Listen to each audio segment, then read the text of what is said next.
कि जब निकले लो घर से बहरिया सब चाहे लड़ावल नजरिया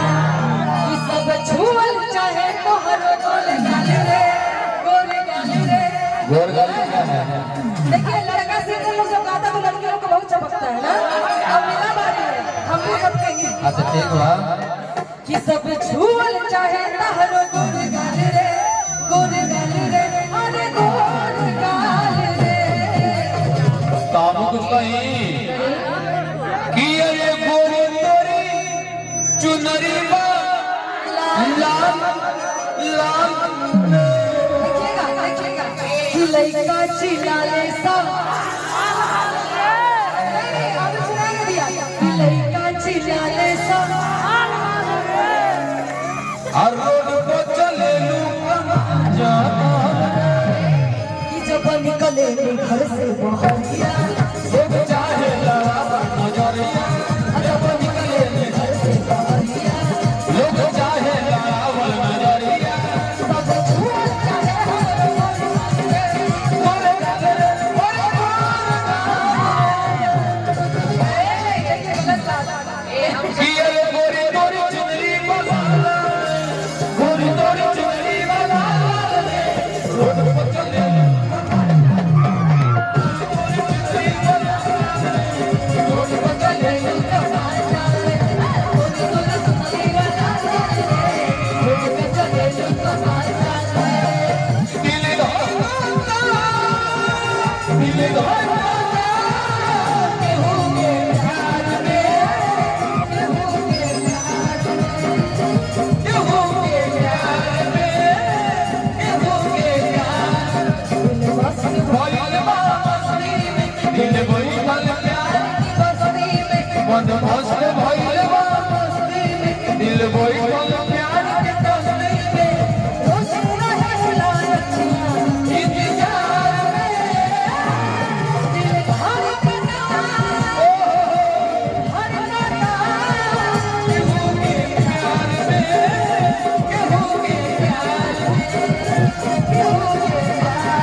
निमुआ के बात के लिए तमरा कहे के पड़ता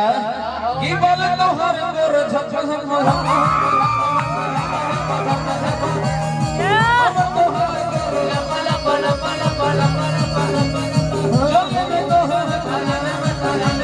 देखे के लोग दीवाना दीवाना कि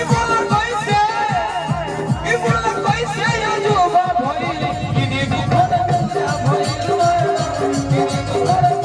भइल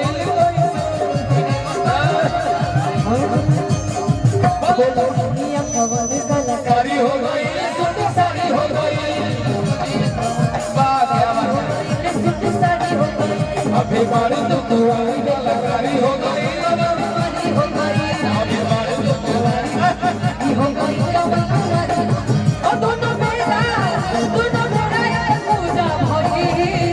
हाय हाय कि दोनों मेरा सुनिए ना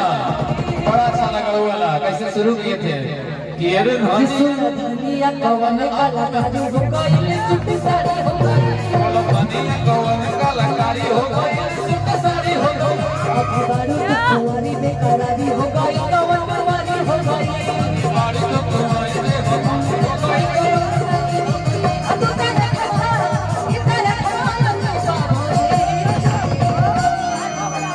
कि दोनों मेरा कर पूजा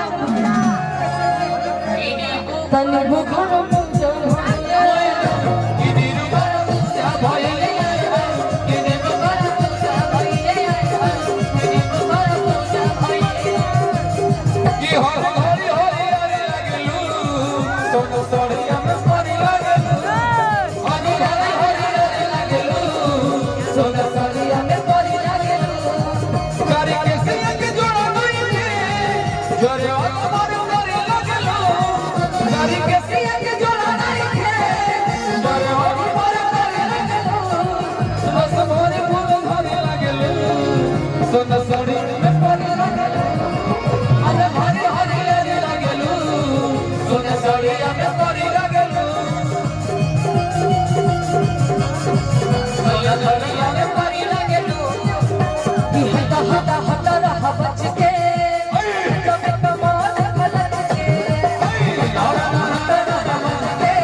कितने खड़ा है आप लोग आसन करके बैठ जाइए।